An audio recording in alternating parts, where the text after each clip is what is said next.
दोस्तों नमस्कार, मैं दीपक कुमार स्वागत करता हूं आपका पॉलिटी की पाठशाला में। यूपीएससी से लेकर के हम एक बहुत ही महत्वपूर्ण वीडियो आ रहे हैं जिसमें टॉपिक वाइज यानी सब्जेक्ट वाइज टॉपिक वाइज अभी तक जितने प्रश्न पूछे गए, चाहे वो प्रस्तावना से हो, चाहे नागरिकता से हो, चाहे मूल अधिकार से हो, इस एक वीडियो में अभी तक जितने भी पीवाईक्यू आए हैं उनका एक साथ संपूर्ण व्याख्या सहित यहाँ पर आपको देखने को मिलेगा। आप निश्चित तौर पर अगर वीडियो को 5 मिनट रुक के देखते हैं, अगर आप सीरियस है, आप अपने कंधे पे सितारे चाहते हैं, तो अगर आप 5 मिनट रुक करके आप वीडियो को देखते हैं तो पूरा वीडियो देख करके जाएंगे। ये मेरा दावा है, मेरा विश्वास है, क्योंकि ऐसे कंटेंट आपको इसमें दिए गए हैं और आपको इससे पता चलेगा कि कैसे कैसे प्रश्न पूछे जा रहे हैं, कहाँ से प्रश्न पूछे जा रहे हैं, किस टॉपिक से कितना प्रश्न आ रहा है और किस टॉपिक को आपको ज़्यादा फोकस करना है, उसको अच्छे से रिवाइज करना है। तो जो प्रश्न आपको आ रहे हैं उनका रिवीजन हो जाएगा, जो प्रश्न नहीं आ रहे हैं आप उसको नोट डाउन कर सकते हैं। तो ऐसे में आपके लिए एग्जाम से पहले ये फुल प्रूफ 360 डिग्री जो कहते हैं ना, एक तैयारी, संपूर्ण तैयारी आपकी हो जाएगी यहाँ पर। तो हम पहले प्रस्तावना, फिर मूल अधिकार, फिर नागरिकता, ऐसे तीनों टॉपिक से प्रश्न करेंगे और जितने प्रश्न अभी तक आए हैं उन सभी को करेंगे। तो चलिए पहला प्रश्न हम मूल अधिकार से देखते हैं कि पहला प्रश्न क्या है। पहला प्रश्न ये कहता है कि भारतीय संविधान में किस भाग में को भारत का मैग्ना कार्टा कहा जाता है।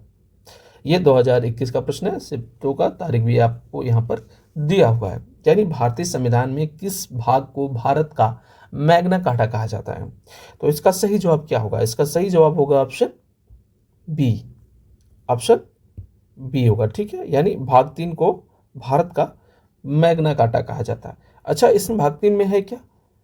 आपकी जो भाग 3 है मूल अधिकार यानी फंडामेंटल राइट, भाग 3 में आर्टिकल कहाँ से? आर्टिकल 12 से 35 तक फंडामेंटल राइट की बात की जाती है। अच्छा, कभी प्रश्न पूछ ले कि मूल अधिकारों की संख्या कितनी है? इसकी मूल अधिकारों की संख्या कितनी है? 23। कभी कभी प्रश्न पूछ सकता है कि मूल अधिकारों की संख्या कितनी है? 23। यानी मूल अधिकार, अगर इसकी हम संकल्पना, इसकी शुरुआत के बारे में जाएं, ठीक है, कि प्रथम मतलब फंडामेंटल राइट का जो दस्तावेज है उसको क्या कहते हैं? फंडामेंटल राइट का जो प्रथम दस्तावेज है, इसका मूल अधिकार का प्रथम दस्तावेज, मूल अधिकार का प्रथम दस्तावेज, जिसको क्या कहते हैं? मैग्ना कार्टा, ठीक है, ये याद रखिएगा, ठीक है। और मैग्ना कार्टा कब आया था? मैग्ना कार्टा 1215 में। कहाँ पे? ब्रिटेन में। सर्वप्रथम कहाँ पे? ब्रिटेन में। ये याद रखिएगा, मूल अधिकार से जुड़ा हुआ कॉन्सेप्ट है। मैग्ना कार्टा 1215 में सर्वप्रथम कहाँ? ब्रिटेन में आया था, ये याद आएगा। और वहीं पर एक प्रश्न आता है बिल ऑफ राइट, ये याद रखिएगा, bill of right. Bill of right कब आया था? 1689 में। ये भी प्रश्न आपसे पूछा जा सकता है कि बिल ऑफ राइट कब आया था? कब आया था? 1689 में। चूंकि भारत में मूल, नोट डाउन कर लिया, जगह नहीं है इस वजह से थोड़ा सा यहाँ पर पेज का ओवरलैपिंग है। अब चलिए भारत के बारे में देख लेते हैं। भारत में सर्वप्रथम मूल अधिकारों की मांग कब की गई थी? तो भारत में सर्वप्रथम मूल अधिकारों की मांग, सर्वप्रथम मूल अधिकारों की मांग कब की गई थी? फंडामेंटल राइट की मांग कब की गई थी? 1895 में। याद रखिएगा, कब? 1895 में, ठीक। और मूल अधिकार की अवधारणा ली कहाँ गई है संविधान में? कभी कभी प्रश्न पूछ लेता है कि मूल अधिकार की जो अवधारणा है, किसका? मूल अधिकार की अवधारणा, सॉरी, मूल अधिकार में लिख दे रहा था। मूल अधिकार की अवधारणा कहाँ से ली गई है? यूएसए से, ठीक। अगर यूएसए से ली गई है तो कभी प्रश्न पूछ ले कि यूएसए में ही मूल अधिकार कब लागू हुआ था, ये भी याद रख लीजिए। यूएसए में मूल अधिकार कब लागू हुआ था? 1791 में। ये प्रश्न आपको याद रख लेना चाहिए। क्यों? क्योंकि अगर यूएसए से मूल अधिकार की संकल्पना भारत में ली गई है तो यूएसए में मूल अधिकार 1791 में लागू हो गया, ठीक। अच्छा, कभी प्रश्न पूछता है कि एनी बेसेंट ने भारत में कब मांग की थी मूल अधिकारों की? एनी बेसेंट ने भारत में मूल अधिकारों की मांग कब की थी? 1925 में। अच्छा, किस पत्रिका में की थी? अगर पत्रिका का नाम पूछ ले तो वो भी आपको जानना चाहिए। कॉमनवेल्थ ऑफ इंडिया बिल, ये याद रखिएगा। एनी बेसेंट ने 1925 में मूल अधिकारों की मांग की थी, कॉमनवेल्थ ऑफ इंडिया पत्रिका में की थी। अच्छा, आपको ये पता है कि मोतीलाल नेहरू ने भी मांग की थी? मोतीलाल नेहरू ने मूल अधिकारों की कब मांग की थी? आपको याद है? फंडामेंटल राइट यानी मूल अधिकारों की मांग मोतीलाल नेहरू ने कब की थी? 1928 में। ठीक। और टीबू स्प्रू एक नाम आता है, टीबी स्प्रू, इनको भी नाम याद रखिएगा। 1945 में आधिकारिक रूप से मांग की थी किसकी? मूल अधिकारों की। तो टीबी स्प्रू ने 1945 में, मोतीलाल नेहरू ने 1928 में, एनी बेसेंट ने 1925 में कॉमनवेल्थ ऑफ इंडिया में।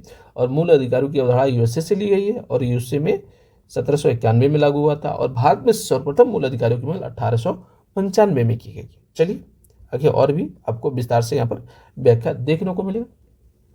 दूसरा प्रश्न है, आपके कॉन्सेप्ट क्लियर हो जाएंगे अगर 10 क्वेश्चन तक अगर आप टिक करके देख लिए तो आपके फंडामेंटल राइट से जितने भी उससे जुड़े हुए जजमेंट हैं, जो कहाँ से लिया गया, कब लिया गया, कौन कौन से लोग इसकी मांग किए थे, कब लागू हुआ, कब संशोधन हुआ, कितनी संख्या थी, सब आपको देखने को मिलेगा। बस आप इत्मीनान से पेपर पेन लेके बैठ जाइए, जो प्रश्न आपको आ रहे हैं उनका रिवीजन, जो नहीं आ रहा उनको नोट डाउन कर लीजिए। निश्चित तौर पर आपके कंधे पर सितारे जरूर चमकेंगे। चलिए अगला प्रश्न देखते हैं। अगला प्रश्न है कि मौलिक अधिकारों के प्रवर्तन के संबंध में उच्चतम न्यायालय का क्षेत्राधिकार क्या है? मौलिक और अनन्य। मौलिक नहीं है, मौलिक लेकिन अनन्य नहीं, और अनन्य, इसका क्या मतलब? तो पहले इसका सही जवाब देख लेते हैं। इसका सही जवाब क्या होगा? Option C. इसका सही जवाब क्या होगा? Option C. ठीक है, यानी सुप्रीम कोर्ट जो है आपका क्या है? एफआर यानी फंडामेंटल राइट का संरक्षक भी कहा जाता है। संरक्षक कहा जाता है किसको? सुप्रीम कोर्ट को। ठीक है, उच्चतम न्यायालय। ठीक।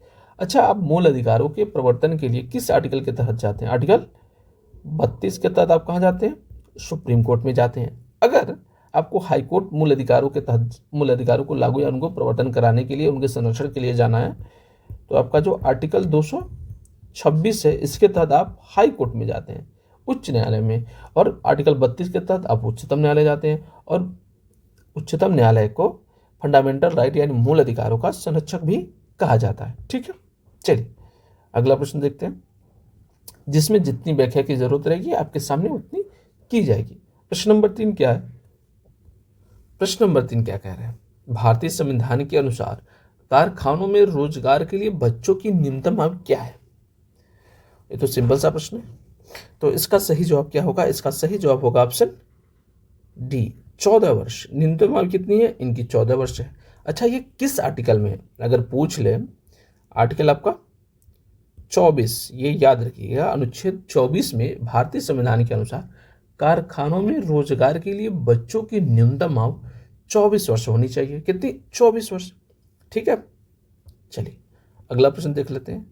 अगला प्रश्न क्या कहता है कि भारतीय संविधान का कौन सा अनुच्छेद बेगार बधुआ मजदूरी पर रोक लगाता है? ये सबसे बड़ी बात है। आप बताइए इसका सही जवाब क्या होगा? बधुआ मजदूरी पर रोक कौन लगाता है? किस अनुच्छेद के तहत ये बधुआ मजदूरी पर रोक? अनुच्छेद 14, अनुच्छेद 7, अनुच्छेद 32 या अनुच्छेद 23? इसका सही जवाब क्या होगा? इसका सही जवाब होगा अनुच्छेद 23 यानी ऑप्शन डी। ठीक है, ये आपको याद रखना है। अनुच्छेद 23 में ये मानव के साथ दुर्व्यवहार और बलात्संग पर ये रोक लगाया जाता है। ठीक है, आर्टिकल 23 याद रखिएगा। अच्छा, आर्टिकल 24 क्या कहता है? अब ऊपर पढ़े हैं, एक बार रिवीजन कर लीजिए। कारखानों में बालकों के कार्य के नियोजन पर रोक लगाता है, यानी 14 वर्ष से कम उम्र के बच्चों को उस पर कार्य पर नहीं लगाया जा सकता। अच्छा, अनुच्छेद 14 क्या कहता है? 14 से 18 किसकी बात करता है? समानता की बात करता है। आर्टिकल 32 आपने पढ़ा ही। आर्टिकल 32 मूल अधिकारों के प्रवर्तन के लिए आप सीधे कहाँ जा सकते हैं? Supreme court. हाई कोर्ट जाने के लिए 226 का प्रयोग करते हैं। ये इतना याद रहना चाहिए। ठीक है। अच्छा, एक प्रश्न, अगर बधुआ मजदूरी है तो इससे जुड़ा हुआ प्रश्न बार बार पूछा जाता है। मैं यहाँ दूसरा प्रश्न ले लेता हूँ कि बधुआ मजदूर उन्मूलन अधिनियम कब आया था? कभी कोई प्रश्न पूछ लिया जाता है, तो यहाँ पर बधुआ आया, तो मैंने सोचा कि बधुआ मजदूर उन्मूलन अधिनियम कब आया था? 1976 में। ये स्पेशल नोट डाउन कर लीजिएगा, इंपॉर्टेंट, आपसे पूछा जा सकता है कि बधुआ मजदूर उन्मूलन अधिनियम 1976 में आया था। अगर यह आप पीपीटी चाहते हैं और ये एमसीक्यू चाहते हैं तो आप हमें हमारे टेलीग्राम चैनल पर जुड़ सकते हैं। आप कमेंट बॉक्स में हमें बता सकते हैं, वहाँ से भी मैं आपको बेच सकता हूं। ठीक है, चलिए अगला प्रश्न देखते हैं कि भारत के संविधान का कौन सा अनुच्छेद व्यक्तिगत संपत्ति के लिए सुरक्षा प्रदान करता है? बताइए, इसका सही जवाब क्या होगा? ऑप्शन ए 19 ऑप्शन बी अनुच्छेद 300 ऑप्शन सी अनुच्छेद 108 और या ऑप्शन डी अनुच्छेद 265। इसका सही जवाब क्या होगा? इसका सही जवाब आपको बताना। इसका सही जवाब होगा ऑप्शन बी। ठीक है, ऑप्शन बी, यानी आपका जो व्यक्तिगत संपत्ति की सुरक्षा की बात अनुच्छेद 300 में आ गया। पहले किस में था? फंडामेंटल राइट यानी मूल अधिकारों में था। ठीक, कब इसे हटाया गया? 44वें संविधान संशोधन 1978 द्वारा इसे आर्टिकल 300 में कर दिया गया। अब ये क्या है? संपत्ति का अधिकार अब क्या है? पूछता है कानूनी अधिकार है। क्या है? कानूनी अधिकार है। क्या है? कानूनी अधिकार। संपत्ति का अधिकार कानूनी अधिकार है। इसका संरक्षण 300 में 44वें संविधान संशोधन 1978 से इसे हटा दिया गया। पहले मूल अधिकार 7 थे, वर्तमान में 6 हैं। ये भी आपको याद रखना चाहिए। चलिए, अच्छा ये थोड़ा इंपॉर्टेंट है। आर्टिकल 108 के बारे में आपको पता है? ये जब किसी विधेयक पर सहमति नहीं बनती तो संयुक्त अधिवेशन, ये याद रखिएगा, संयुक्त अधिवेशन की बात करता है। किसका? संयुक्त अधिवेशन की बात करता है आर्टिकल 108। आर्टिकल 108 संयुक्त अधिवेशन की बात करता है। अच्छा, जब संयुक्त अधिवेशन होता है तो उसकी अध्यक्षता कौन करता है? लोकसभा अध्यक्ष। कौन करता है? लोकसभा अध्यक्ष। ये प्रश्न बार बार पूछे गए, तमाम परीक्षाओं में पूछे गए हैं। तो लोकसभा अध्यक्ष संयुक्त अधिवेशन की अध्यक्षता करता है। आर्टिकल 108 में इसकी उल्लेख किया गया है। आपको 265 के बारे में पता है? जान लीजिए। हाँ, 265 आर्टिकल 265 क्या कहता है कि विधि के प्राधिकार के बिना करों का आरोपण नहीं, यानी विधि के प्राधिकार यानी बिना विधि बनाए हुए कोई कर आरोपित नहीं कर सकते, आप लगा नहीं सकते, वसूल नहीं सकते। उसके लिए विधि होना चाहिए, उसके लिए कोई नियम कानून पहले से बना होना चाहिए, उसके बाद ही आप कोई कर लगा सकते हैं। इसका कहने का मतलब यही है। तो आर्टिकल 265 में 108 में आपका संयुक्त अधिवेशन है, लोकसभा अध्यक्ष इसकी अध्यक्षता करते हैं। 300 जो संपत्ति का अधिकार है, कानूनी अधिकार है, यह भी आपको याद रखना है। 44वें संविधान संशोधन 1978 द्वारा इसका प्रवर्तन किया गया था। चलिए, अब वीडियो को बस ध्यान से देखिए, निश्चित तौर पर आप इसमें संतुष्ट होंगे। जहां पर भी प्रश्न की व्याख्या करने की जरूरत होगी की जाएगी। ठीक है, चलिए अगला प्रश्न है कि जब कारावास की अवधि 3 महीने से कम हो तब एकांत कैद की सजा को क्रियान्वित करने में ऐसा कारावास करने की स्थिति में से अधिक नहीं होगा। अच्छा, ये समय पूछ रहा है। ठीक है, ये 2021 का प्रश्न है, यूपीएसआई का प्रश्न है, तो इसमें ज़्यादा कुछ है नहीं। तो सिंपल सा इसका जवाब देख लेते हैं। एक समय पर 3 दिन, एक समय पर 7 दिन, एक समय पर 14 दिन या एक समय पर 1 दिन, 1 माह, सॉरी। तो इसका सही जवाब क्या होगा? क्वेश्चन नंबर 6, इसका सही जवाब होगा ऑप्शन सी, एक समय पर 14 दिन। ठीक है, ऐसे ही वीडियो आपको आगे भी देखने को मिलेंगे, पर्यावरण संरक्षण पर, मानवाधिकार पर, आपका जो बीएनएस है मूल विधि से जुड़ा हुआ है, जो मोटर व्हीकल्स है उन पर भी प्रश्न एक साथ एक टॉपिक से कितने भी प्रश्न पूछे गए हैं, ऐसे वीडियो आपको देखने को मिलेंगे, बनाए जाएंगे। तो आप प्लीज़ चैनल को लाइक करिए, शेयर करिए, सब्सक्राइब करिए। आप अगर पहले वीडियो देख रहे हैं तो हाइप करने का ऑप्शन है, तो उसको हाइप भी करिए। आपका सहयोग हमारे लिए बहुत ही महत्वपूर्ण है, ताकि हम और अच्छे से और व्याख्या के सहित आपको वीडियो हम डिलीवर कर सके, बता सके। ठीक है, चलिए ये प्रश्न बहुत ही अच्छा है, यहाँ पर व्याख्या भी बहुत अच्छा करने को मिलेगा। ठीक है, प्रश्न क्या है कि भारतीय संविधान में वाक्यांश क्या है कि कानून द्वारा स्थापित प्रक्रिया की अवधारणा ली गई है। कहाँ से ली गई भाई? किस आपको यहाँ पर फोकस रखना है, कानून द्वारा स्थापित प्रक्रिया। ठीक है, याद रखिएगा कहाँ से ली गई? ऑस्ट्रेलिया के संविधान से, कनाडा के संविधान से, या संयुक्त राज्य अमेरिका के संविधान से, या जापान के संविधान से। तो इसका सही जवाब क्या होगा? कानून द्वारा स्थापित प्रक्रिया, इसका सही जवाब होगा ऑप्शन डी, जापान के संविधान से। ठीक है, ये याद रखिएगा। अच्छा, कभी कभी प्रश्न आप ये सुने होंगे कि विधि की उचित प्रक्रिया, किसकी? विधि की उचित प्रक्रिया, विधि की उचित प्रक्रिया कहाँ से ली गई है? यूएसए से। यह अवधारणा यूएसए में प्रचलित है। ठीक है, विधि की उचित प्रक्रिया और कानून द्वारा स्थापित प्रक्रिया जापान से। भारत में एक ऐसा ही केस आता है कि मेनका गांधी केस, मेनका गांधी केस कब आया था? 1978 में सुप्रीम कोर्ट कहता है, एक उसका बहुत ही अच्छा जजमेंट है, ये प्रश्न पूछ लिया जाता है। सुप्रीम कोर्ट ने कहा कि न केवल किसका, न केवल कानून की स्थापित प्रक्रिया बल्कि उचित भी हो। यानी ऐसा नहीं कि कोई कानून का बना दिए, उसके तहत किसी को जेल में डाल दो, उसके तहत किसी को मौत की सजा दो, या उसके तहत किसी को कोई भी कार्य करने से रोक लो। कानून बन रहा हो लेकिन वो कानून उचित भी होना चाहिए। तो सुप्रीम कोर्ट यही कहता है कि न केवल कानून के तहत कोई कार्रवाई हो बल्कि वो कार्रवाई उचित भी होनी चाहिए। ठीक है, तो मेनका गांधी केस 1978 में ये आता है। तो आपको विधि द्वारा स्थापित प्रक्रिया जानना है जापान से, विधि की उचित प्रक्रिया आपको जानना है तो यूएसए से। ये दोनों याद रखिएगा।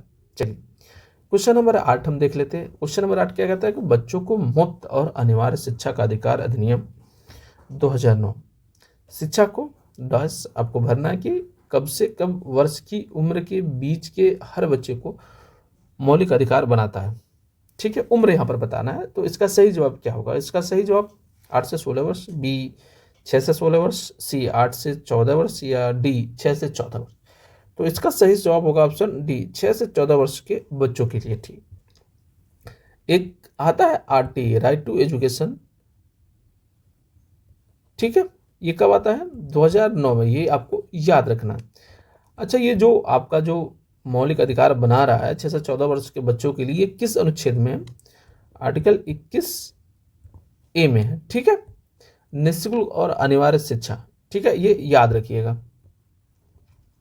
अगला प्रश्न क्या है? 9वां प्रश्न क्या कहता है कि भारत के संविधान के अनुच्छेद 19 में कितने प्रकार की स्वतंत्रता की प्रावधान किया गया? 5, 8, 7 या 6?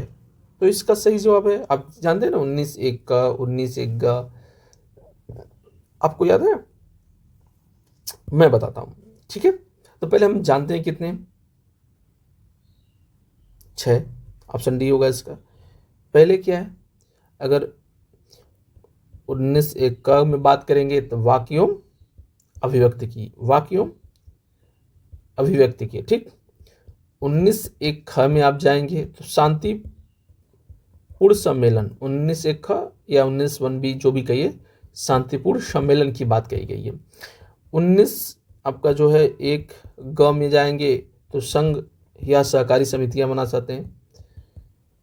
सभी प्रश्न में आगे आपको बताऊंगा। ठीक है, 19(1) आपका घ है, भारत में अबाध रूप से यानी स्वतंत्र रूप से घूम सकते हैं। ठीक है, अगर 19(1) अड़ की बात करेंगे तो संपत्ति अर्जित करने की बात होती है। इस पर युक्त प्रतिबंध है, याद रखिएगा। ऐसा नहीं कि अब SC/ST के क्षेत्र में चले जाएं, कह दें कि हमको संरक्षित चाहिए, क्योंकि उनकी भूमि संरक्षित होती है। ठीक है, तो एब्सोल्यूट नहीं है, ये याद रखिएगा। उस पर युक्ति अगर कहीं भी रो की बात कर रहा है और कारोबार की है। ठीक है, तो ये 6 हैं टोटल, याद रखिएगा। चलिए अगला प्रश्न है कि हैवियस कॉर्पस याचिका का शाब्दिक अर्थ क्या होता है? बताइए। हम वर्जित करते हैं, हम प्रमाणित किया जाता है, या किसी को सशरीर पेश करना, या हम आदेश देते हैं। इसका सही जवाब क्या होगा? Question number 10।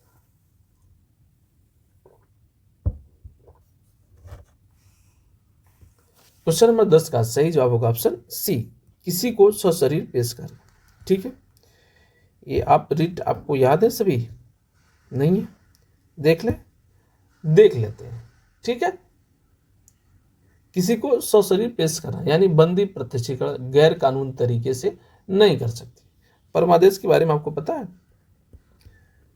परमादेश, इसमें क्या होता है कि सार्वजनिक उत्तरदायित्व का निर्वहन ठीक से करें। याद है, परमादेश में क्या होता है कि सार्वजनिक उत्तरदायित्व का निर्वहन ठीक से करना है आपको। ठीक है, प्रतिषेध क्या कहता है, ये याद रखिएगा।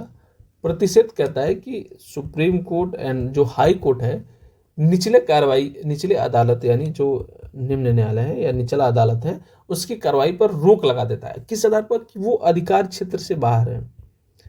अगर ऐसा कोई काम अपने अधिकार क्षेत्र से बाहर जाकर के लोअर कोर्ट करता है तो उस पर हाई कोर्ट और सुप्रीम कोर्ट रोक लगा देते हैं। इसी को प्रतिषेध कहते हैं। आप समझ में आ गया प्रतिषेध? ठीक, यानी जिनकी औकात नहीं है, उस औकात से ज़्यादा जाकर के कोई काम कर रहा है तो हाई कोर्ट और सुप्रीम कोर्ट रोक लगा देगा, भैया आपके ये अंडर आपके क्षेत्र में नहीं आ रहा है तो आप काहे झूठ में टांग अड़ा रहे हो। प्रतिषेध हो गया। उत्प्रेषण क्या हो गया, ये भी आपको याद रखना। उत्प्रेषण कोई मामला जो निम्न न्यायालय में है, हाईकोर्ट कहता नहीं भाई तुम भेजो, उच्च न्यायालय में भेजो, ठीक है, उत्प्रेषण हो गया। एक होता है अधिकार परीक्षा। क्या? अधिकार परीक्षा, जब पद पर नहीं है तो किस अधिकार से कार्य है। अधिकार परीक्षा में अधिकार के बारे में पूछ लेना है, जैसे कि आप उस पद पे नहीं है, किस पद पे, उस पर किस हैसियत से आप काम कर रहे हैं, तो आपके अधिकार में नहीं आता है। ठीक है, चलिए डिटेल में और जानेंगे, देखेंगे। अगला प्रश्न देख लेते हैं कि मौलिक अधिकार उनके आधुनिक नाम है जिन्हें पारंपरिक रूप से जाना जाता था। किस? प्राकृतिक अधिकार, नागरिक अधिकार, राजनीतिक अधिकार या संवैधानिक अधिकार। तो इसका सही जवाब क्या होगा? मौलिक अधिकार को उनके पारंपरिक नाम क्या है बताइए। तो इसका सही जवाब होगा ऑप्शन ए, प्राकृतिक अधिकार। ठीक, तो इसमें व्याख्या का कुछ तो दिख नहीं रहा। चलिए, ये भी पीवाईक्यू ही है, सारे पीवाईक्यू हैं, बस आपको ध्यान से देखने। निम्नलिखित में कौन सा मौलिक अधिकार भारत में, क्वेश्चन नंबर 12 याद रखिएगा, भारत के नागरिकों के लिए उपलब्ध है और विदेशियों के लिए नहीं है? ए, धार्मिक मामलों का प्रबंध की स्वतंत्रता। बी, जीवन और निजी स्वतंत्रता का संरक्षण। सी, सार्वजनिक रोजगार के मामलों में समानता। या डी, कुछ मामलों में गिरफ्तारी और कैद के विरुद्ध संरक्षण। तो विदेशियों को कौन से अधिकार नहीं मिलते भाई? तो सार्वजनिक रोजगार के मामलों में समानता उनको नहीं मिलती है, उनको अलग से टैरिफ, अलग से टैक्स और अन्य तरीके के परमिशन लेने होते हैं संपत्ति अर्जन के लिए।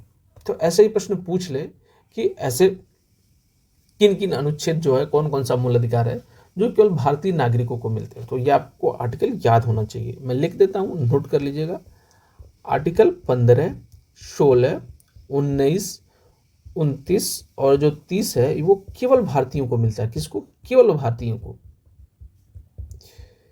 आर्टिकल 15, 16, 19, 29, 30 केवल भारतीयों को मिलता है। कभी प्रश्न ये पूछ ले, ठीक है। अच्छा, व्यक्तियों के विरुद्ध संरक्षण किस अनुच्छेद में? यानी व्यक्तियों के विरुद्ध संरक्षण किस अनुच्छेद में? अनुच्छेद 17, 23, 22 और 24। आप देख सकते हैं, शोषण से संबंधित, अस्पृश्यता से संबंधित, बालात श्रम से संबंधित है। व्यक्तियों के विरुद्ध, क्योंकि कोई व्यक्ति किसी से छुआछूत कर सकता है, स्टेट तो कभी करता नहीं।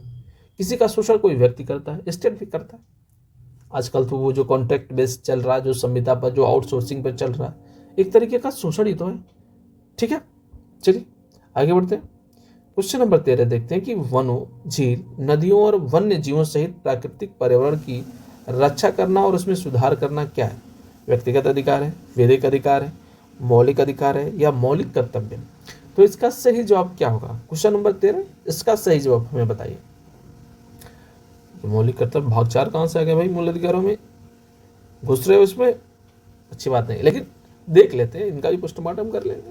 क्वेश्चन नंबर 13, इसका सही जवाब होगा ऑप्शन डी, हमारा मौलिक कर्तव्य। ठीक है। अच्छा, जब मौलिक कर्तव्य है तो एक बार हम जान ही लेते हैं कि मौलिक कर्तव्य की अनुशंसा किसने की थी? स्वर्ण सिंह समिति ने। स्वर्ण सिंह समिति, ठीक। 42वें संविधान संशोधन से जोड़ा गया था। कितने? 10 जोड़े गए थे मौलिक कर्तव्य, ठीक। वर्तमान में कितने? 11 हैं। 11वां जो है कब जोड़ा गया था? 86वें संविधान संशोधन से, ठीक। ये याद रखना है। मौलिक कर्तव्य किस अनुच्छेद में? 51 क में है, ठीक है।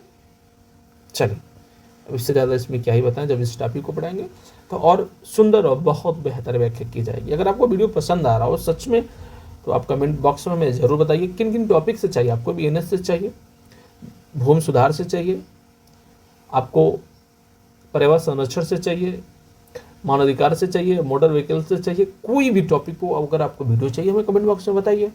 उस टॉपिक से जुड़े हुए जितने भी PIQ हैं ढूंढ कर ला करके आपके सामने व्याख्या से प्रस्तुत कर दी जाएगी। लेकिन आप बताइए, लाइक करिए, शेयर जरूर करिए, ताकि सबका भला हो और उसमें हमारा भी भला है भाई। ठीक है, चलिए तो क्वेश्चन नंबर 14 हम देख लेते हैं कि भारतीय संविधान के निर्माताओं द्वारा मौलिक अधिकारों के विचार को कहाँ से लिया गया। अरे भैया चलिए इसमें व्याख्या करने को मिलेगा हमें। मौलिक अधिकारों की संकल्पना आपको शुरू में ही मैंने बताया था, लेकिन एक बार फिर से मैं बता देता हूँ। ऑप्शन ए संयुक्त राज्य अमेरिका, यूनाइटेड किंगडम, सोवियत संघ या जापान। तो इसका सही जवाब क्या होगा? इसका सही जवाब होगा ऑप्शन ए। कहाँ से लिया गया? यूएसए से लिया गया। अच्छा, यूएसए से और क्या क्या लिया गया भाई? यूएसए से हमें हमारे संविधान में आपका सुप्रीम कोर्ट की जो संकल्पना दिखाई देती है, सुप्रीम कोर्ट, यूएसए से हमारा प्रस्तावना लिया गया। प्रस्तावना की भाषा अलग है, याद रखिएगा। यूएसए से हमारा मूल अधिकार, ये तो आपको पता है। यूएसए से विधि का समान संरक्षण, विधि का समान संरक्षण, ये याद रखिएगा, ठीक है। चलिए, यूके से क्या लिया गया है? यूके से संसदीय व्यवस्था, ठीक। यूके से आपका विधि का शासन। बता सकते हैं विधि का शासन की संकल्पना किसने दी थी? डायसी महोदय, डायसी नाम था उनका, एक बहुत ही अच्छे विद्वान थे। संसदीय विशेषाधिकार, ये भी याद रखिएगा, कहां से? यूके से, ठीक। और विधानमंडल की प्रक्रिया कहां से? यूके यानी ब्रिटेन, ठीक है। चलिए आगे बढ़ते हैं। अगला प्रश्न क्वेश्चन नंबर 15 देखते हैं कि अच्छा, ये भी तो बहुत बेहतर प्रश्न। देख रहे हैं प्रश्न कितने हैवी आते हैं। कंफ्यूज नहीं होना, इत्मीनान से देखना है, आपको समझ में आएगी, इसकी गारंटी हमारी है। प्रश्न को हल करके एक बार देखिए, तो नहीं समझ में आ रहा आपको, नोट डाउन कर लीजिए। नोट डाउन करना बहुत जरूरी है, बहुत इंपॉर्टेंट है। भारतीय संविधान के अनुच्छेद 26 द्वारा निम्नलिखित में से कौन से अधिकार की गारंटी दी जाती है? धार्मिक स्वतंत्रता का अधिकार, बी अंतरात्मा की स्वतंत्रता का अधिकार, सी धार्मिक और धर्मार्थ उद्देश्यों के लिए संस्थाओं की स्थापना उनका रख रखाव का अधिकार, या किसी भी धर्म को मानने का अधिकार। तो इसका सही जवाब क्या होगा? क्वेश्चन नंबर 15, इसका सही जवाब होगा ऑप्शन सी, अनुच्छेद 26 में इसकी बात की गई है, ठीक है। अनुच्छेद 25 क्या करता है? अनुच्छेद आर्टिकल जो आपका 25 है, अंतःकरण यानी धर्म का अंतःकरण या अबाध रूप से मानना, किसका? धर्म का, ठीक है, याद रखिएगा। आर्टिकल 27 क्या कहता है? 25 से 28 है धार्मिक स्वतंत्रता, 25 से 28 तक इसकी बात की जाती है। आर्टिकल 27 कहता है कि धर्म की अभिवृद्धि के लिए कर लगा सकते हैं, भुगतान के बारे में बात करता है, ठीक है, उसकी स्वतंत्रता की बात करता है। और आर्टिकल 28 क्या कहता है? कुछ शिक्षण संस्थाओं में धार्मिक शिक्षा या धार्मिक उपासना में उपस्थित होने के बारे में स्वतंत्रता की बात करता है, 25 से 28, ठीक है। क्वेश्चन नंबर 16 क्या कहता है? भारतीय संविधान के अनुच्छेद 19 में निम्नलिखित में से कौन मौलिक अधिकार का उल्लेख नहीं है? संगम और संघ बनाने का अधिकार, जीवन और व्यक्तिगत स्वतंत्रता का अधिकार, भारत के क्षेत्र में स्वतंत्र रूप से आवागमन का अधिकार, या वाक्य या व्यक्ति की स्वतंत्रता। तो इसका सही जवाब क्या होगा? क्वेश्चन नंबर 16, इसका सही जवाब होगा ऑप्शन बी, जीवन के और व्यक्तिगत स्वतंत्रता का अधिकार। ये किस अनुच्छेद में आता है, ये आपको कमेंट बॉक्स में बताना है। क्वेश्चन नंबर 17 हम देख लेते हैं। देख रहे हैं प्रश्न कितने बड़े बड़े पूछे जाते हैं, ऑनलाइन में प्रश्न नहीं रह जाता है। तो जो छोटे प्रश्न है, जो बड़े प्रश्न है, ऐसा नहीं कि जो बड़ा उसको छोड़कर हम भागे जाए, नहीं। प्रश्न को बस पढ़ना है। छोटे प्रश्न, जो बड़े बड़े 4 लाइन 3 लाइन के प्रश्न आते हैं, उनको एक बार 2 बार इत्मीनान से पढ़ लीजिए, उसमें तो कुछ होता ही नहीं है। यही देख लीजिए क्वेश्चन नंबर 17 कि डैश डैश यहाँ क्या भरना है, ये बताना कि मौलिक अधिकारों के प्रतिबंध के तहत भारत सरकार कुछ स्थितियों में हथियारों के बिना हो रही शांतिपूर्ण सभा को सीमित कर सकती है। उदाहरण के लिए मामला अगर सार्वजनिक व्यवस्था के हित में हो, ठीक है।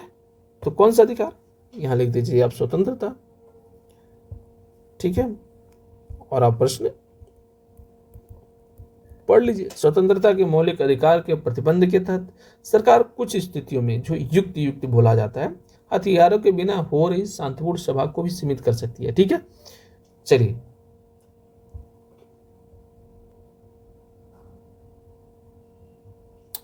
क्वेश्चन नंबर 18 हम देख लेते हैं। क्वेश्चन नंबर 18 क्या कहता है कि संविधान के किस अनुच्छेद का अर्थ यह भी है कि भारतीय नागरिक अथवा दूसरे किसी भी व्यक्ति के साथ भिन्न भिन्न परिस्थितियों में भिन्न भिन्न तरीके से बर्ताव किया जा सकता है। ये भी बहुत अच्छा है।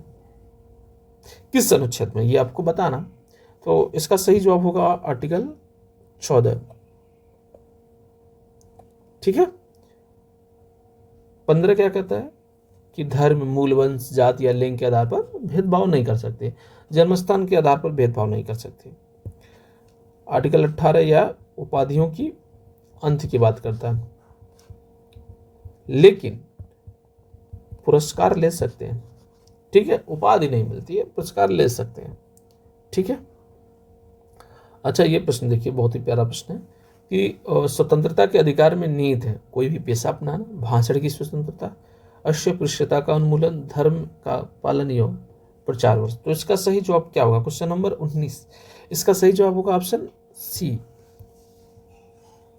यानी ए और बी आपका स्वतंत्रता के अधिकार में उल्लंघन। अस्पृश्यता जो है आपका आर्टिकल 19 में, और धर्म का पालन, प्रचार से उसका अंतःकरण अबाध रूप से उसका माना जाना 25 से 28 तक है। ठीक है। चलिए, जहां पर व्याख्या की जरूरत नहीं है वहां पर ज्यादा व्याख्या नहीं की जाएगी। प्रश्न आपको बड़ा लग रहा हो, क्वेश्चन नंबर 20, लेकिन एकदम सिंपल, एकदम छोटा प्रश्न। क्या कर रहा है आपको ध्यान से पढ़ना है कि भारतीय नागरिकों के मौलिक अधिकारों के संदर्भ में निम्नलिखित में से कौन सा सही है? राज्य किसी भी नागरिक के भाषण एवं अभिव्यक्ति की स्वतंत्रता पर प्रतिबंध लगा सकता है। कब? यदि वह दूसरे देशों के साथ भारत के महत्वपूर्ण संबंधों में प्रभाव डालता है। ठीक है, यानी ये राइट लग रहा है। ठीक। आपातकाल के दौरान स्वतंत्रता के अधिकार को स्थगित किया जाता है तथा प्रतिबंध लगाए जाते हैं। ठीक है, कुछ पे नहीं लगा जाते, कुछ पे लगा दिए जाते हैं। तो इसका सही जवाब होगा ऑप्शन बी, यानी दोनों कथन सही है। अच्छा, आपातकाल के दौरान भी किस अनुच्छेद पर रोक नहीं लग सकता, यानी किस मूल अधिकार पर फंडामेंटल राइट निलंबित नहीं होता? तो आर्टिकल जो 20 है और 21 है वो आपातकाल के दौरान भी निलंबित नहीं होता, ये याद रखिएगा, ये याद रखिएगा। ठीक है। चलिए आगे बढ़ते हैं। क्वेश्चन नंबर 21 थोड़ा छोटा कर देते हैं। हाँ, क्वेश्चन नंबर 21 क्या कह रहा है कि निम्न में से कौन सा नागरिकों के मौलिक अधिकारों के तहत भारत के संविधान में कहा गया है? ए, राज्य शैक्षणिक संस्थाओं को सहायता देने में किसी भी शिक्षण संस्था को के साथ इस आधार पर भेदभाव नहीं करेगा कि अल्पसंख्यक प्रबंध के तहत है, चाहे वह धर्म आधारित हो या भाषा पर। ठीक। यदि कोई व्यक्ति भारत की संप्रभुता, एकता और अखंडता को अक्षुण्ण बनाए रखने में तथा उसकी रक्षा करने में विफल रहता है तो उसकी स्वतंत्रता के अधिकार को प्रतिबंधित किया जा सकता है। नहीं भाई, तो ये आपके ये रॉन्ग है, ये आपके सही। तो इसका सही जवाब कहाँ दिया हुआ?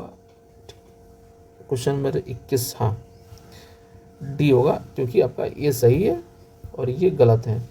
अब विफल हो जाता है इंसान तो उसके लिए आप तो नहीं कर सकते ना, जानबूझ के ना किया गया, ये याद रखिएगा। किस मौलिक अधिकार का लक्ष्य है कि सामाजिक विभेद का उन्मूलन करना? समानता का अधिकार, धर्म की स्वतंत्रता का अधिकार, शोषण के विरुद्ध अधिकार या स्वतंत्रता का अधिकार? बताइए। क्वेश्चन नंबर 22 का सही जवाब होगा ऑप्शन ए, समानता का अधिकार है कि सामाजिक भेदभाव को अंत करना। किस अनुच्छेद में? आर्टिकल 14 से 18 तक। धार्मिक स्वतंत्रता या धर्म की स्वतंत्रता 25 से 28 तक है। शोषण 23 एंड 24 में। स्वतंत्रता 19 से कब तक है आप हमको बता दीजिए। ठीक है, हाँ भाई, सारा मैं ही बताऊंगा जरूर बताऊंगा, लेकिन एक साथ आगे भी देख लेते हैं उसको। ठीक है। प्रश्न है कि 2017 में निम्न अधिकारों में से किसे मौलिक अधिकार के रूप में मान्य किया गया? बहुत ही लॉजिकल प्रश्न है। क्वेश्चन नंबर 23 याद रखिएगा। इसका सही जवाब क्या होगा? क्वेश्चन नंबर 23, समानता का अधिकार, संपत्ति का अधिकार, मताधिकार या निजता का अधिकार? ओहो, तो इसका सही जवाब होगा निजता का अधिकार। ठीक है, 2017 में इसको भी मूल अधिकार के रूप में मान्य कर दिया गया। ठीक है, किसने किया था? सुप्रीम कोर्ट ने। कब किया था? 24 अगस्त, डेट पूछ लेता है इसलिए मैं लिख रहा हूं। 24 अगस्त 2017 को 9 सदस्यीय एक पीठ थी जिसने निजता के अधिकार को मूल अधिकार माना है। किसको? निजता का जो अधिकार है, निजता का अधिकार मूल अधिकार माना। अच्छा, किस अनुच्छेद में माना? आर्टिकल 21 में ये निहित है। ठीक है। जीवन प्लस स्वतंत्रता के अधिकार में निजता का भी अधिकार उसमें सम्मिलित है, ठीक है। चलिए, संपत्ति का अधिकार कानूनी अधिकार है, याद रहना चाहिए 300A में, ठीक है। 44वें संविधान संशोधन से, ठीक। समानता का अधिकार 14 से 18 है, याद रखिएगा, हाँ भूलना नहीं चाहिए। अरे हम भूलने देंगे तब तो, जैसे ही आपको दिमाग से उतरेगा फिर से मैं नोट डाउन करा दूंगा। बस आपको जुड़े रहना, पूरा वीडियो ध्यान से देखना, और ऐसे ही टॉपिक वाइज, सब्जेक्ट वाइज, मतलब संपूर्ण जीएस, जो जीएस के 40 प्रश्न है जिसमें से 23 प्रश्न पॉलिटी सेक्टर से मूल विधि और पॉलिटी मिलाकर आते हैं, उसकी जिम्मेदारी हमारी है। आप बस चैनल को सब्सक्राइब करिए, नोटिफिकेशन ऑन रखिए, आपको पर डे एक वीडियो मिलेगा, 1 2 3, इसमें इस वीडियो में 3 टॉपिक से रहेंगे, मतलब छप्पड़ फाड़ आपको नंबर जीएस में दिलाने की हमारी है। पॉलिटी और मूल विधि और जीएस सेक्शंस की बात मैं कर रहा, बाकी आप अपना तैयार रखिए, ठीक है। चलिए अगला प्रश्न देखते हैं कि उपाधियों का अंत संविधान के अंतर्गत प्रतिष्ठित है। क्वेश्चन नंबर 24, सांस्कृतिक एवं शैक्षणिक अधिकार, समानता का अधिकार, स्वतंत्रता का अधिकार, शोषण से विरुद्ध अधिकार। तो इसका सही जवाब है, जो उपाधियों का अंत किया जा रहा है किस के अंतर्गत प्रतिष्ठापित है, तो इसका सही जवाब है ऑप्शन बी, समानता के लिए, कि कोई उपाधि न ले, कोई विशेष न बन जाए, किसी की प्रिविलेज जैसे नाइटहुड की उपाधि मिलती थी उस समय अंग्रेजों के समय, ठीक है ना। शोषण के विरुद्ध अनुच्छेद 23 और 24, संपत्ति का अधिकार, याद रखिएगा, ठीक है। चलिए आगे बढ़ते हैं। क्वेश्चन नंबर 25 क्या है कि निम्न में से किसको मौलिक अधिकार से कानूनी अधिकार में परिवर्तित किया गया। ओहो, अभी तो देखा, निजता का अधिकार, मत देने का अधिकार, समानता का अधिकार, संपत्ति का अधिकार। हमको नहीं लगता इसकी व्याख्या करने की जरूरत है, फिर भी मैं बता देता हूं। इसका सही जवाब होगा ऑप्शन डी, ठीक। हाँ, ये कानूनी अधिकार है, संपत्ति का अधिकार। पहले 7 मूल अधिकार थे, अभी कितने, 6 बचे हैं, ठीक, 6 हैं बचे हैं, कॉन्सेप्ट मत ले लीजिएगा। हटाया कब गया, 44वें 1978 डेट, ठीक। अभी है कहाँ, 300 कम, विधिक, कानूनी या विधिक जो भी कह लीजिए, ठीक है। निजता का अधिकार 2017 में मूल अधिकार आपका बना है, ठीक है, ये याद रखिएगा। समानता आपको पता है 14 से 18। अच्छा, समानता, स्वतंत्रता और बंधुत्व की अवधारणा कहाँ से ली गई है, कमेंट बॉक्स में बता सकते हैं, बता दीजिए, मेरे लिए भी अच्छा रहेगा। अच्छा, कौन सा अनुच्छेद सशस्त्र बलों, अर्धसैनिक बलों, पुलिस बलों, खुफिया एजेंसियों आदि के सदस्यों के मौलिक अधिकारों को प्रतिबंधित करने या निरस्त करने के लिए संसद को अधिकार देता है। क्वेश्चन नंबर 26, इसका सही जवाब क्या होगा। इसका सही जवाब होगा ऑप्शन सी, अनुच्छेद 33, ठीक है, इन पर रोक लगाता है। अच्छा, अनुच्छेद 30 क्या कहता है, शिक्षण संस्थाओं की स्थापना, अनुच्छेद 30, शिक्षण संस्थाओं की स्थापना, प्रशासन, ठीक है, ये अल्पसंख्यकों के लिए है। 32 आप जानते हैं, सीधे सुप्रीम कोर्ट जाएंगे। संविधान की आत्मा, अनुच्छेद 32 को किसने कहा था, आगे आप नाम बता दीजिए, BR अम्बेडकर ने, ठीक है। और 28 आप कमेंट बॉक्स में हमको बताएंगे। क्वेश्चन नंबर 27, देखने में प्रश्न कितना बड़ा लग रहा है, लेकिन इसमें कुछ है ये नहीं, प्रश्न को इत्मीनान से पढ़ना है, मेरे साथ पढ़िए, सुनिए और ध्यानपूर्वक सुनिए। कह रहा है, कथन P है कि यदि किसी व्यक्ति के मौलिक अधिकार का उल्लंघन होता है तो संविधान कहता है कि पीड़ित व्यक्ति उच्च न्यायालय या सर्वोच्च न्यायालय में जा सकता है, ठीक। यदि कोई व्यक्ति के कानूनी अधिकार का उल्लंघन होता है तो वह एक सामान्य न्यायालय में जा सकता है, ये भी ठीक। प्रश्न देख के घबराना नहीं है, तो इसका सही जवाब क्या होगा, ए। अच्छा, ये जो कह रहे हैं उच्च न्यायालय, हाई कोर्ट जाने की बात कर रहे हैं, इनको हम बता दें। हाई कोर्ट किस अनुच्छेद के तहत, 226 रट जाएगा भाई, सुप्रीम कोर्ट आर्टिकल 32, याद रखिएगा। अच्छा, जो रीट के मामले में है, रीट याचिका जो जाहिर की जाती है, उस मामले में सुप्रीम कोर्ट के पास ज़्यादा क्षेत्राधिकार है या हाई कोर्ट के पास, यह प्रश्न ज़्यादा पूछता है। तो आप हमेशा याद रखिएगा हाईकोर्ट के पास ज़्यादा है। ठीक। क्वेश्चन नंबर 28,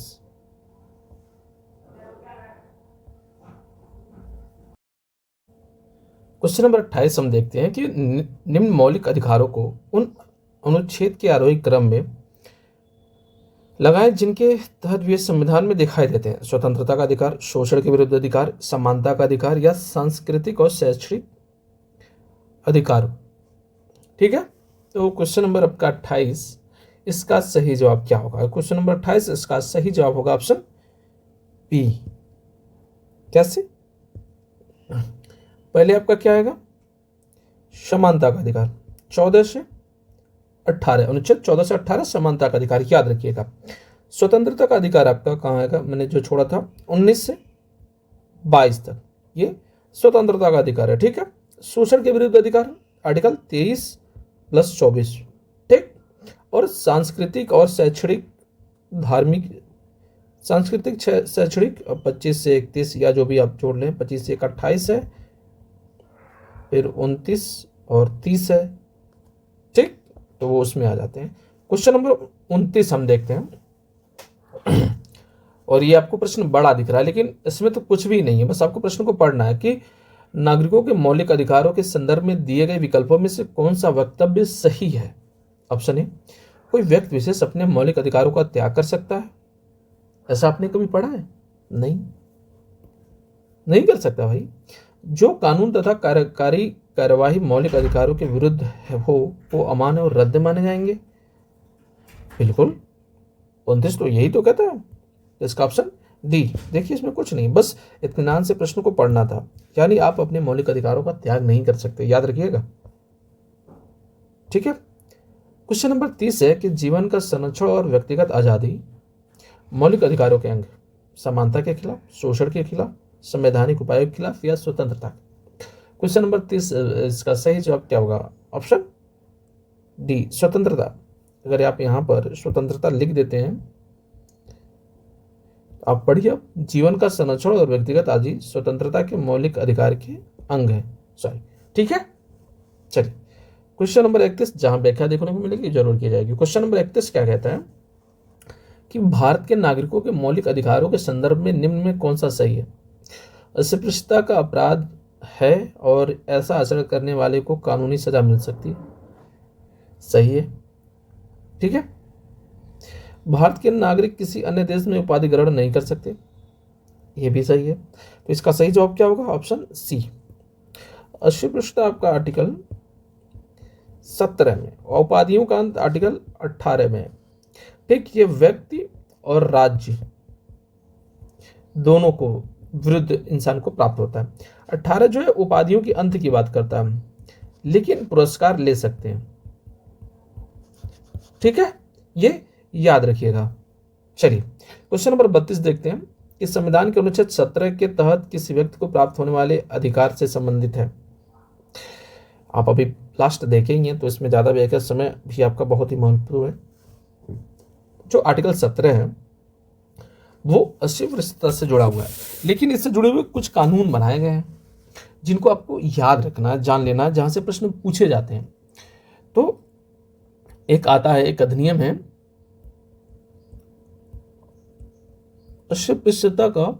अस्पृश्यता अपराध अधिनियम। कब आया था? 1955 में। ठीक, 1976 में सिविल अधिकार संरक्षण हो जाता है। सिविल अधिकार संरक्षण अधिनियम। ठीक, और 1989 में क्रूरता निवारण अधिनियम। अगर आपको नहीं पता है तो नोट डाउन कर लीजिए। ठीक है, अस्पृश्यता अपराध अधिनियम 1955, 1976 में सिविल अधिकार संरक्षण अधिनियम हो गया, 1989 में क्रूरता निवारण अधिनियम। ठीक है, चलिए आगे बढ़ते हैं। अगला प्रश्न क्या कहता है? अगला प्रश्न कहता है कि संविधान के कौन से अनुच्छेद के तहत मजिस्ट्रेट की अदालत में याचिका दायर करके कोई भी नागरिक किसी सार्वजनिक मुद्दे पर जनहित अथवा जन कल्याण के उद्देश्य से न्यायालय जा सकता है? मजिस्ट्रेट अदालत में याचिका दायर करके इसको आपको बताना। तो क्वेश्चन नंबर 33 और इसका सही जवाब क्या होगा? अच्छा, यहाँ जनहित और अन्य जन कल्याण के न्यायालय के न्यायालय जा सकता है, तो इसका सही जवाब होगा आर्टिकल 32। ठीक है, 226 के तहत अब हाई कोर्ट जाते हैं।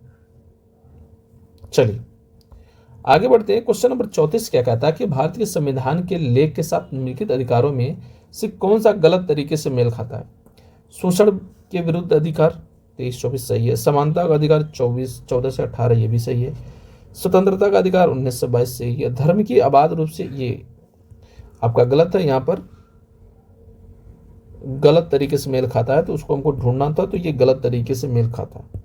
लेकिन धर्म की स्वतंत्रता 25 से 28 के, ठीक है।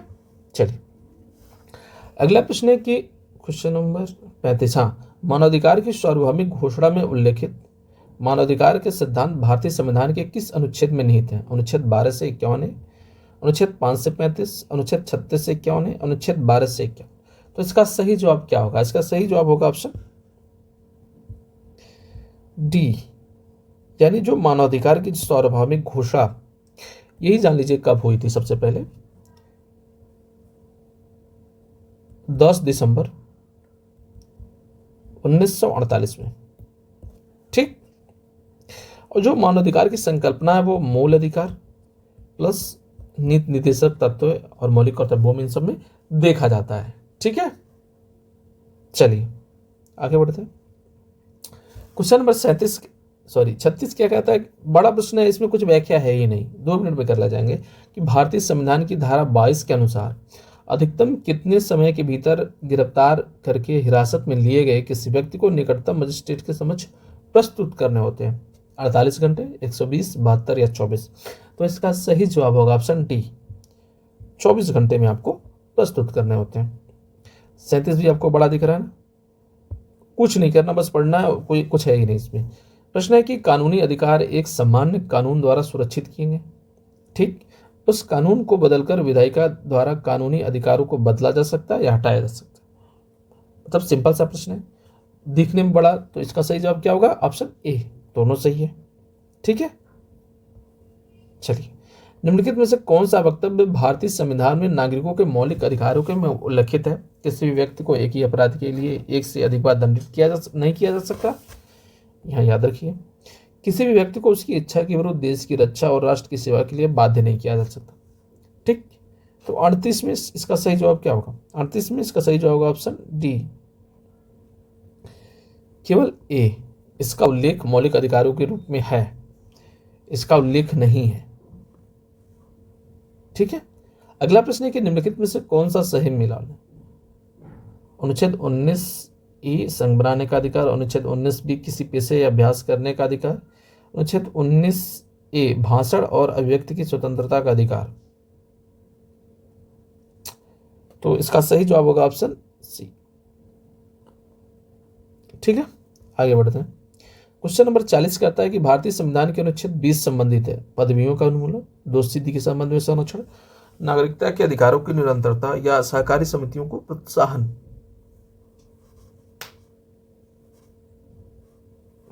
क्वेश्चन नंबर 40, इसका सही जवाब क्या होगा? इसका सही जवाब होगा ऑप्शन बी, दोषसिद्धि के संदर्भ में संरक्षण।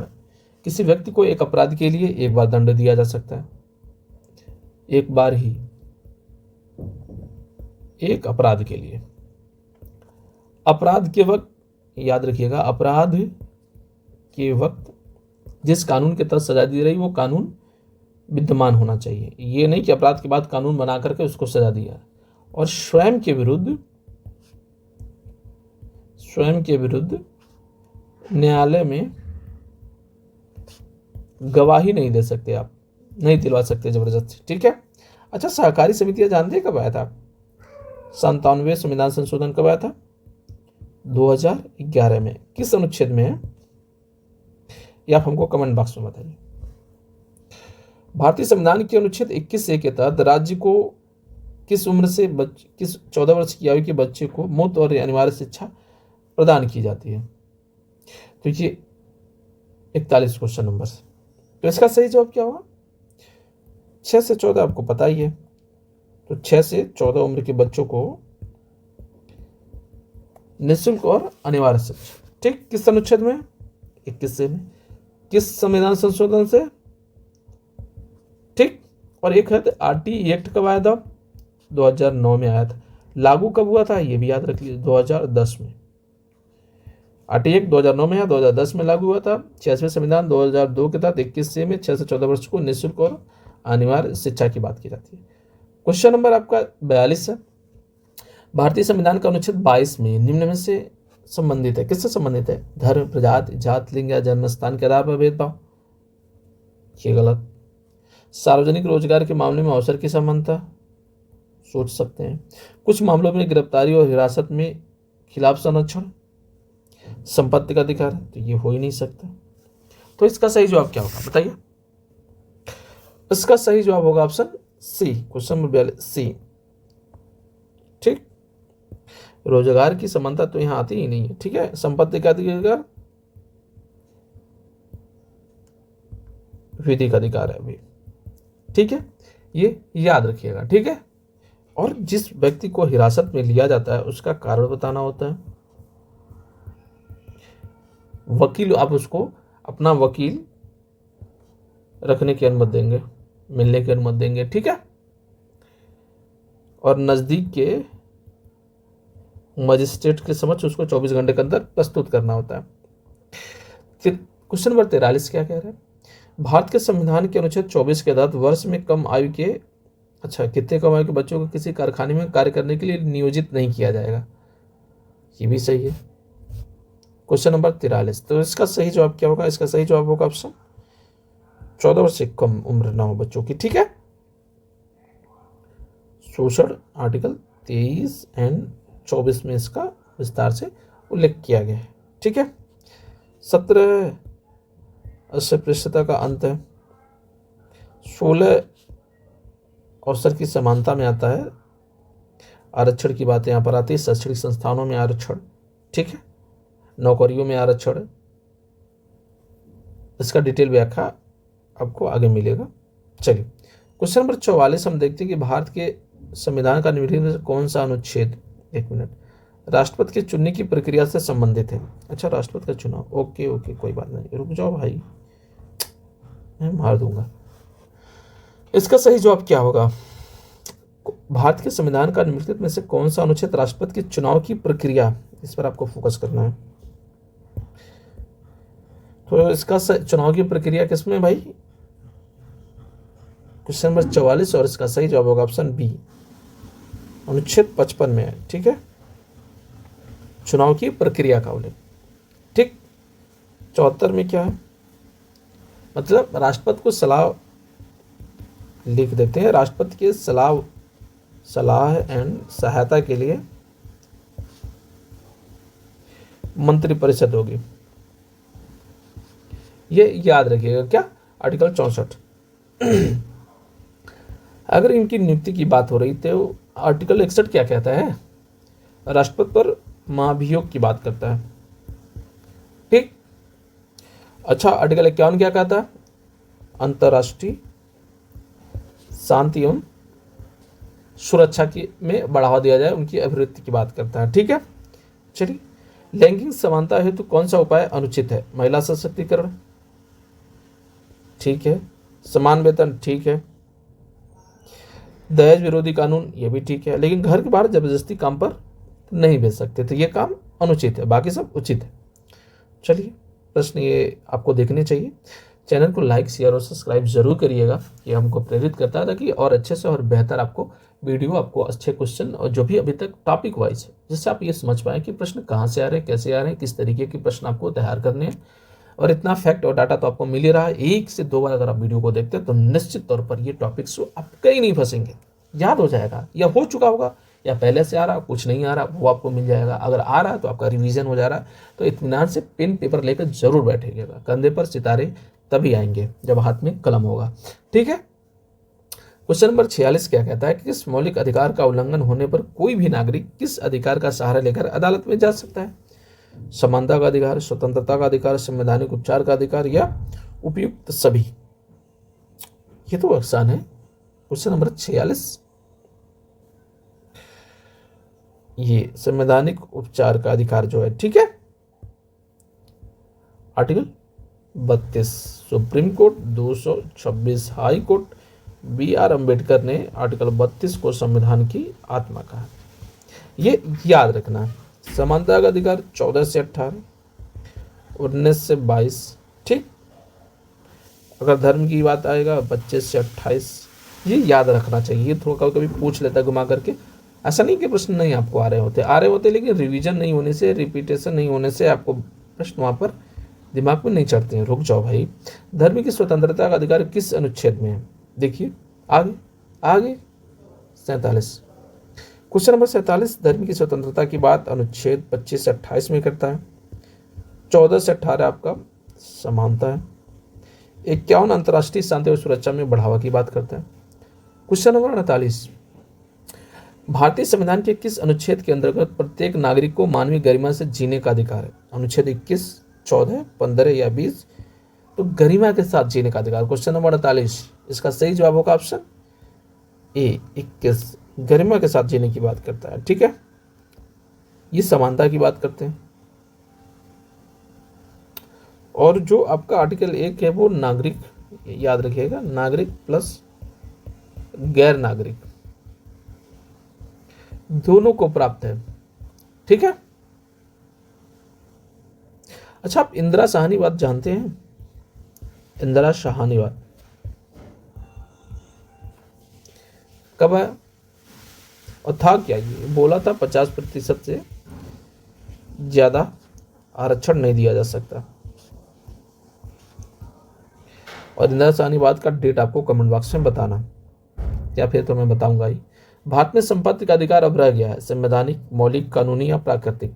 प्रश्न आपने पढ़ा है, प्रश्न आपने पहले देखा है, तो इस पर ज़्यादा समय नहीं देंगे। ये कानूनी अधिकार है।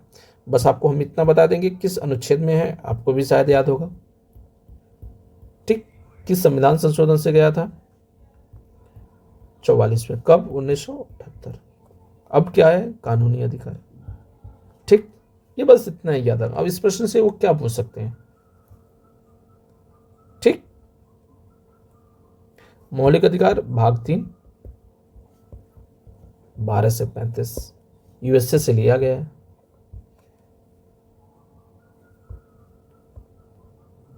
भारतीय संविधान के अंतर्गत कानून की सच समझ समानता की बात के संदर्भ में अपवाद किसमें? राष्ट्रपति या राज्यपाल, केवल संप्रभु विदेशी के लिए, केवल राष्ट्रपति के लिए, या इनमें से कोई नहीं? Question number 50। ऐसा थोड़ी हो सकता, ठीक है। किस शिक्षण संस्था में धार्मिक शिक्षा दी जाती है? राजकीय विद्यालय, राजकीय महाविद्यालय, राज्य द्वारा सहायता प्राप्त विद्यालय? धार्मिक शिक्षा इसमें से किसी ने नहीं दी जाती। आप तो रिलेट कर सकते हैं, तो उपरोक्त में से कोई नहीं। क्वेश्चन नंबर 52, नैसर्गिक न्यायालय यानी नेचुरल जस्टिस के सिद्धांत में लागू होता है प्रशासनिक कार्रवाइयों में, अर्धन्यायिक कार्रवाइयों में, न्यायिक कार्रवाइयों में, उपरोक्त लिखित प्रत्येक कार्रवाई में? प्राकृतिक न्याय तो भाई सार्वभौमिक एक तरीके से मान सकते हैं, चलिए सब में लागू होता है, ठीक। चलिए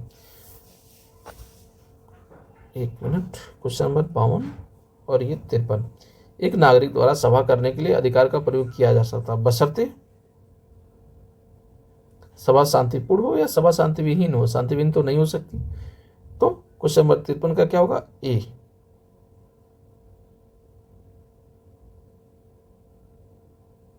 शांतिपूर्ण होनी चाहिए। अच्छा, हाँ, शांतिपूर्ण होना चाहिए। बी गलत, ऑप्शन यहाँ पर थोड़ा सा त्रुटिपूर्ण हो गया, ठीक है। चलिए आगे बढ़ते हैं। शांति विहीन कैसे हो सकती है कोई सभा? आपातकाल के दौरान किस मौलिक अधिकार को अनुच्छेद 359 के अधीन राष्ट्रपति द्वारा निलंबित करने का अधिकार है? हाँ, यहाँ पर आपको 54 आपको याद रखना है। यहाँ पर आपका अनुच्छेद, एक मिनट, ये भी है 20-21 को आप निलंबित नहीं कर सकते, यानी ए और सी ऑप्शन दोनों सही है, यानी ए और सी दोनों सही है। आप इन दोनों को राष्ट्रपति निलंबित कर सकते हैं, लेकिन यहाँ पर दिया हुआ नोट 20 व 21 को निलंबित नहीं किया जा सकता, ठीक है। प्रश्न आयोग निरस्त कर दिया था, क्योंकि 2 ऑप्शन होने की वजह से, इस वजह से वहां पर ऐसे प्रश्न दिया गया है।